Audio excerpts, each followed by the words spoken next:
जय श्री दादाजी। गुरु पूर्णिमा, शून्य का अमृत। प्राचीन काल में हिमालय की तलहटी में एक छोटा सा गुरुकुल था। वहां गुरु शिवानंद रहते थे, जिनकी ख्याति दूर दूर तक फैली हुई थी। उनके आश्रम में एक युवा शिष्य था जिसका नाम था विवेक। विवेक बहुत बुद्धिमान था, शास्त्रों का गहन अध्ययन किया था और तर्क वितर्क में निपुण था। उसे लगता था कि उसने बहुत ज्ञान अर्जित कर लिया है। गुरु पूर्णिमा का दिन निकट था। सभी शिष्य गुरु की सेवा और उनकी पूजा की तैयारी कर रहे थे।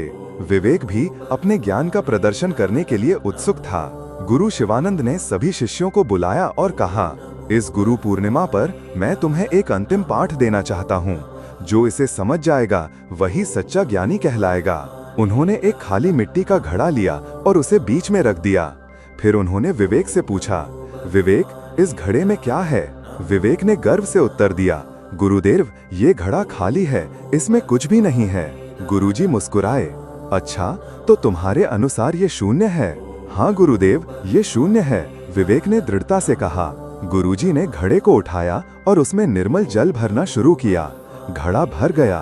अब गुरुजी ने फिर विवेक से पूछा, विवेक, अब इस घड़े में क्या है?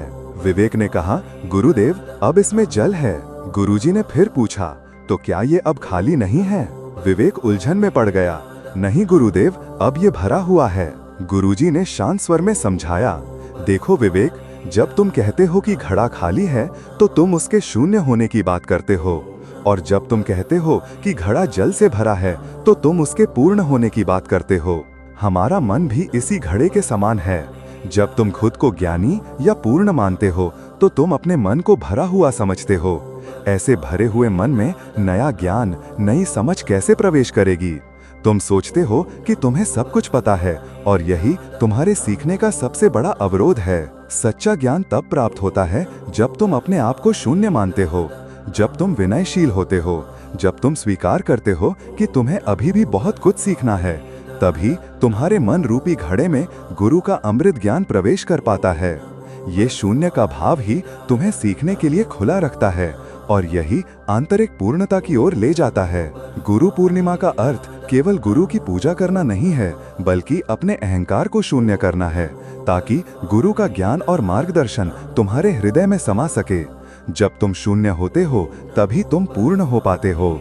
विवेक की आंखें खुल गईं। उसने समझा कि उसका तर्क और उसका ज्ञान उसे अहंकार से भर रहा था। उसने अपने गुरु के चरणों में साष्टांग प्रणाम किया। उस दिन से उसने स्वयं को शून्य मानकर विनम्रता से ज्ञान अर्जित करना शुरू किया और वो वास्तव में ज्ञान के अमृत से भर गया। यही शून्य का भाव है जो हमें हमेशा सीखने और बढ़ने की प्रेरणा देता है, चाहे गुरु शारीरिक रूप से हमारे साथ हों या ना हों। गुरु का सच्चा वास हमारे अंदर की विनम्रता और सीखने की ललक में ही होता है। जय श्री दादाजी।